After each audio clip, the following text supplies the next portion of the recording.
Hi everyone, today I'll show you how to quickly and easily remove a green screen in DaVinci Resolve.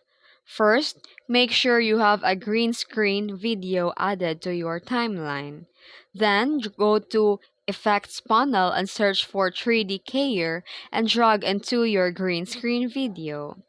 Then, click the button above the preview window and open the Open FX overlay to activate the keying controls. Now go to Preview screen and click and drag across the green area. DaVinci Resolve will automatically remove it. And if you notice a green glow around your subject, go to Effects and increase the D-spill value to 1 to clean it up. Now, you're free to add your own background video or image behind that subject. And that's it. Your green screen is gone. If you found this tutorial helpful, don't forget to like and subscribe for more tips. Thanks for watching.